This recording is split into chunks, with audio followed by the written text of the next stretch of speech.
Hi అండి, welcome to DB tiles. మనం ఈరోజు పట్టు వదలని విక్రమార్కుడు గురించి తెలుసుకుందాం. అయితే ఇతని గురించి మనం చిన్నప్పుడే కథలు కథలుగా చదువుకున్నాం. కానీ ఈ వీడియోలో నేను మీకేం చెప్పబోతున్నానంటే అసలు అతను ఎవరు, అతని కథ ఏమిటి. అయితే ఇంకా కథలోకి వెళ్ళిపోదాం రండి. పట్టు వదలని విక్రమార్కుడు శవాన్ని భుజాన వేసుకుని అలా వెళ్తుంటాడు. అయితే అతనికి ఒక సింహాసనం కూడా ఉంది. ముందుగా మనం ఆ సింహాసనం ఎలా వచ్చిందో తెలుసుకుందాం. మరి భూలోకంలో ఉజ్జాయిని అనే మహానగరం ఉంది. అయితే ఈ పట్టణం మాలవ దేశంలోని సిప్రా నది తీరంలో ఉంది. ఇక్కడే సందీప మహాముని కూడా ఉంటారు. ఇక్కడే కృష్ణ బలరాములు కూడా విద్యను అభ్యసించారు. ఈ పట్టణంలో మేడలు మేలు పర్వతాన్ని మించి ఉంటాయి. అంటే అంత అందంగా అంత ఎత్తుగా ఉంటాయని అర్థం. ఇక్కడ ఉండే ప్రజలందరూ కూడా పాపరహితులు, భాగ్యవంతులు, అజాత శత్రువులు. అంతటి అందమైన నగరాన్ని పరిపాలించే చంద్రగుప్తుని కుమారుడు భర్తృహరికి. అయితే భర్తృహరికి సవతి కొడుకే మన విక్రమార్కుడు. అయితే ఈ రాజ్యాన్ని పరిపాలించేది భర్తృహరికి. కొన్ని రోజుల తర్వాత తన రాజ్యాన్ని తమ్ముడు విక్రమార్కుడికి అప్పగించి తన దేశ పర్యటనకై వెళ్ళిపోయాడు. అయితే మన విక్రమార్కుడు రాజ్యాన్ని ధన కనక వస్తు వాహనాలతో పేరు ప్రఖ్యాతలతో రాజ్యమేలుతూ ఉండేవాడు. అయితే అది అలా ఉండగా భూలోకంలో విశ్వామిత్రుడు దేనికో ఆశించి కఠోరమైన తపస్సు చేయసాగాడు. అప్పుడు ఇంద్రుడు అది తెలుసుకొని దాన్ని ఎలా అయినా ఆపాలనేసి రంభా ఊర్వశికి ఆజ్ఞాపించాడు. అయితే ఇద్దరిలో ఎవరు వెళ్ళాలని సందేహం కలిగింది. ఇద్దరిలో ఎవరు నాట్యం బాగా చేస్తే వాళ్ళని పంపించాలని నిర్ణయం తీసుకున్నారు. అయితే ఆ రోజు సభలో వాళ్ళు ఇద్దరు నాట్యం చేశారు. కానీ వాళ్ళిద్దరిలో ఎవరు గొప్పగా చేశారని ఎవరు నిర్ణయించలేకపోయారు. అయితే అప్పుడు ఇంద్రుడు లెగిసి, ఇంతటి మహామునులున్న ఈ సభలో నిర్ణయించే గొప్ప వారే లేరా అని అడిగారు. అలా అడగగా వెంటనే అయితే నారదుడు లేచి, ఈ సభలో కాదు, భూలోకంలో ఒక మహారాజున్నాడు, అతనిని తీసుకొస్తే సరిగ్గా నిర్ణయిస్తాడని చెప్పాడు. అందుకు ఇంద్రుడు సంతోషించి వెంటనే మాతాలి అనే రథసారథిని పిలిచి విక్రమార్కుడిని సగౌరవంగా తీసుకురమ్మని ఆదేశించాడు. వెంటనే మాతాలి తన రథాన్ని తీసుకుని ఉజ్జాయిని నగరానికి వెళ్ళాడు. వెళ్ళి విక్రమార్కుడితో ఇలా చెప్పాడు, రాజా నేను ఇంద్రుని రథసారథిని, ఆయన మిమ్మల్ని సగౌరవంగా తీసుకురమ్మని చెప్పారు, కావున మీరు రావాల్సిందిగా కోరుచున్నాను అని విన్నపించుకున్నాడు. దానికి విక్రమార్కుడు చాలా సంతోషించి అతనితో పాటు బయలుదేరాడు. విక్రమార్కుడిని అమరేశ్వరుడు గౌరవంగా ఆహ్వానించి తరువాత కుశల ప్రశ్నలు అడిగాడు. ఆ తరువాత అతనికి జరిగిందంతా విన్నవించాడు. నీవు సకల విద్య పారంగతుడు కావున వీళ్ళిద్దరిలో ఎవరు నాట్య ప్రావీణ్యులో నీవే నిర్ణయించగలవు అని విన్నవించాడు. ఇంతలో రంభ తన నాట్యాన్ని ప్రారంభించింది. రంభ రాగతాళయుక్తముగా గాంధర్వ గానంతో శరీరము మెరుపు తీగ వలె శృంగారమును వర్ణించినట్లుగా నాట్యం చేసింది. మరునాడు ఊర్వశి తాను జయము పొందాలన్న పట్టుదలతో భావరాగతాల లాస్యం ఉట్టిపడేలా మనోహరముగా నాట్యం చేసింది. ఇద్దరిని పరిశీలించి ఊర్వశియే నేర్పరి అని నిర్ణయించాడు. అంత చక్కగా నువ్వు ఎలా నిర్ణయించావు అని ప్రశ్నించాడు ఇంద్రుడు. అందుకు, ఓ దివిజేస, కంటికి కింపుగా నాట్యం చేయటంలో ఇద్దరు సిద్ధహస్తులే. కాకపోతే ఊర్వశి నాట్యం అత్యంత మనోహరమే కాకుండా శాస్త్ర పరిధులను దాటకుండా ఉంది. అందువల్ల ఊర్వశినే చక్కగా నాట్యం చేసిందని నిర్ణయించాను అని చెప్పాడు.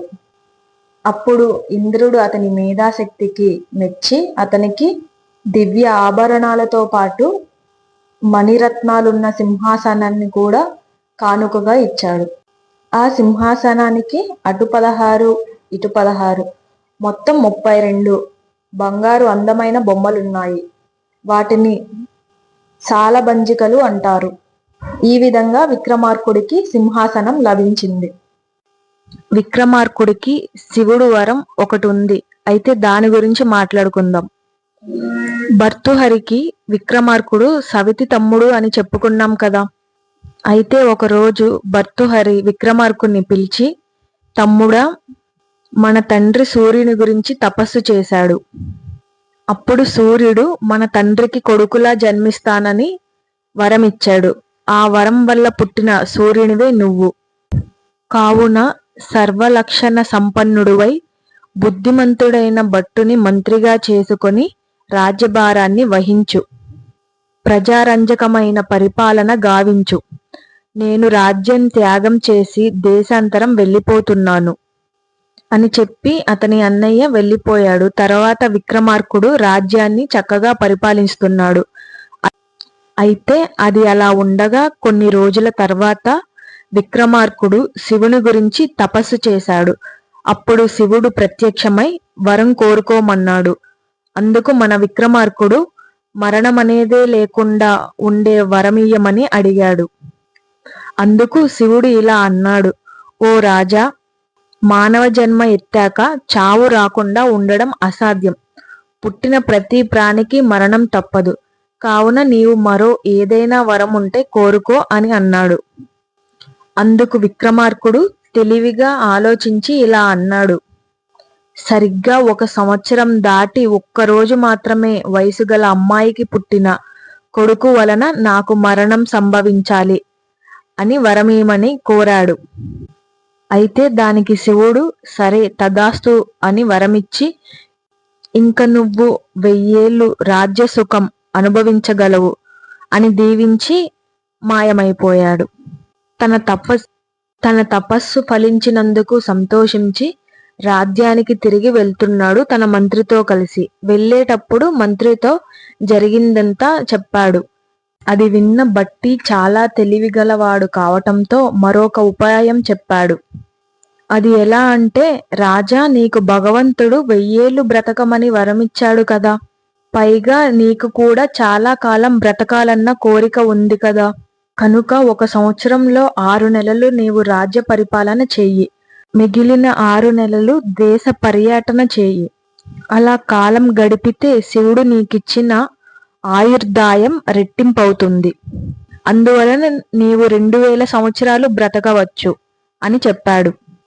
అలా చేయడం వల్ల నీకు ప్రజలు బాధలు కష్టాలు కూడా తెలుస్తాయి అని చెప్పాడు. అది మన విక్రమార్కుడికి బాగా నచ్చింది. వెంటనే అమలు పరచాలనుకున్నాడు. అయితే అది అలా ఉండగా ఒకరోజు ఒక యోగి వచ్చి తనతో శ్మశానానికి రమ్మని తీసుకువెళ్ళాడు. అక్కడ హోమాలు మంత్రతంత్రాలు చేసి బేతాళుణ్ణి రప్పించి మన విక్రమార్కుణ్ణి బలి ఇవ్వబోయాడు. అందుకు విక్రమార్కుడు తెలివిగా తప్పించుకొని ఆ యోగిని బేతాళుడికి బలిగా అర్పించాడు. అప్పుడు ఆ బేతాళుడు విక్రమార్కుణ్ణి మెచ్చి, ఓ రాజా, నీకు అవసరమైనప్పుడు ఆపద సమయంలో నన్ను తలుచుకో, వెంటనే నీకు సహాయం చెయ్యగలను అని చెప్పాడు.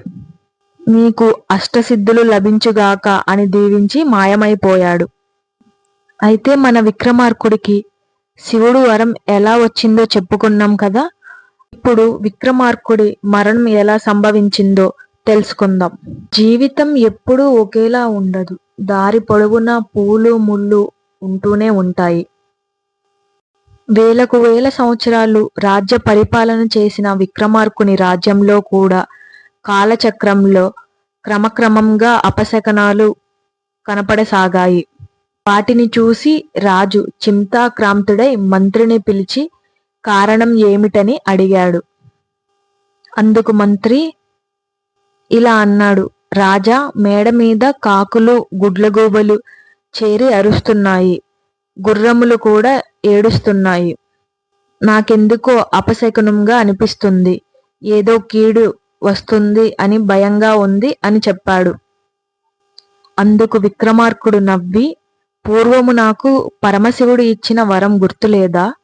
సరిగ్గా 1 సంవత్సరం 1 రోజు ఉన్న అమ్మాయికి కొడుకు పుట్టి అతను నన్ను వధించాలి. అది జరిగే పనేనా అని అన్నాడు.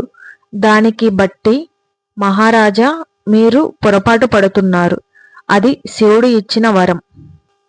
అంత తేలిగ్గా కొట్టిపడేయకండి అన్నాడు. అసంభవాలు సంభవాలు కావచ్చు, సంభవాలు అసంభవాలు కావచ్చు.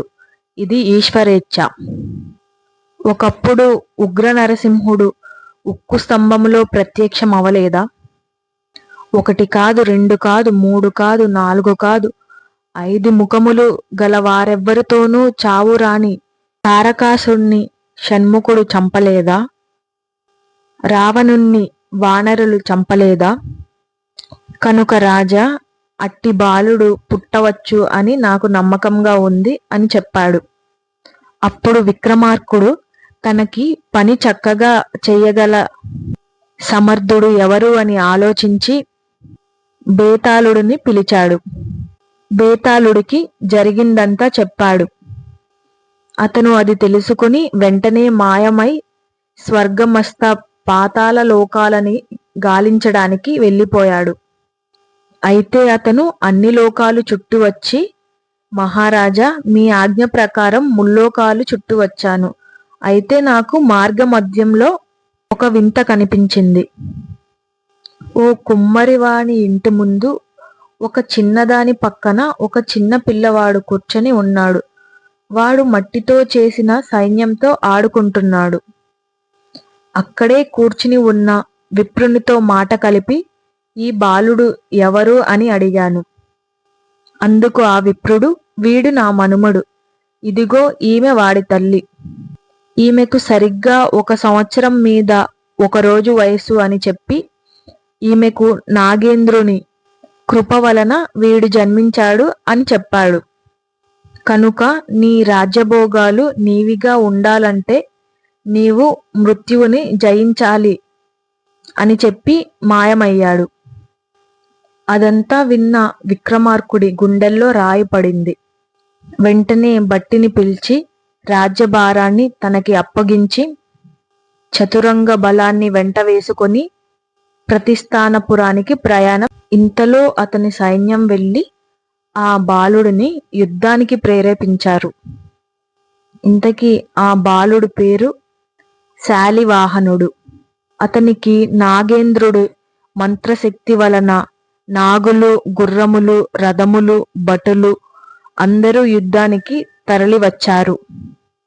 అయితే అవన్నీ విక్రమార్కుడి సైన్యాన్ని చుట్టుముట్టి చంపసాగాయి. శాలివాహనుడికి విక్రమార్కుడికి ముఖాముఖంగా భయంకరంగా యుద్ధం జరిగింది. కానీ ఆ ఈశ్వరుని విధిలో మనం ఎక్కడ తప్పించుకోగలం అనుకుని విక్రమార్కుడు తన సాయి శక్తిలా పోరాడాడు. అయినా చివరికి ఆ బాలుడి చేతిలో మరణించాడు. అప్పుడు అతని శరీరం నుంచి అఖండ ప్రకాశవంతమైన జ్యోతి బయటకు వచ్చి సూర్యునిలో ఐక్యమైపోయింది. అంటే అసాధ్యం అనుకున్న విక్రమార్కుడి మరణం ఇలా జరిగింది. అప్పటికి విక్రమార్కుడి భార్య గర్భవతిగా ఉంది. అయితే ఆమె వెంటనే తన గర్భంలో నుంచి ఆమె తన కడుపులో ఉన్న పాపడిని తీసి మంత్రికి అప్పజెప్పింది. పాపడు అంటే పసిపిల్లవాడు. అలా అప్పజెప్పిన వెంటనే ఆమె అగ్ని ప్రవేశం చేసి అమరలోకానికి చేరుకుంది. బట్టి ఒకవైపు రాజ్యభారం వహిస్తూ మరొక వైపు ఆ పసివాణ్ణి పెంచుతూ ఇతడు తేజోబలం సంపన్నుడు, తండ్రికి మించిన తనయుడు కాగలడని ఎంచి యుక్త వయసులోనే అతడికి ప్రశాంతుడు అనే పేరుతో రాజ్యాభిషేకం చేసి రాజ్యాన్ని అప్పగించారు. అతని తండ్రికి సింహాసనం ఇచ్చారు కదా ఇంద్రుడు, ఆ సింహాసనం పైన కూర్చోబెట్టపోయారు. ఇంతలో అశరీరవాణి ఇలా పలికింది, ఓ మంత్రి, ఈ సింహాసనం పైన ఈ బాలుడు కూర్చోవడానికి అర్హత లేదు. వెంటనే దీన్ని భూస్థాపితం చెయ్యండి అని చెప్పింది. మంత్రి భయపడి వెంటనే దానిని భూస్థాపితం చేశాడు. ఒకవేళ చెయ్యకపోతే ఏదైనా అనర్థం జరుగుతుందని ఊహించి ముందే భూస్థాపితం చేశాడు. తరువాత కొన్ని రోజులు విక్రమార్కుడు కుమారుడు ఆ రాజ్యాన్ని పరిపాలించాడు. కొంతకాలానికి ఆ రాజు రాజ్యం అంతరించి అది ఒక దిబ్బలాగా మారిపోయింది. అది కాలం గడిచే కొద్దీ ఒక విప్రుని వంశంలాగా మారింది. ఇదే మన విక్రమార్కుడి కథ. ఈ వీడియోకి ఇంతే friends. Thanks for watching. Next వీడియోలో మళ్ళీ కలుద్దాం. For more videos do subscribe.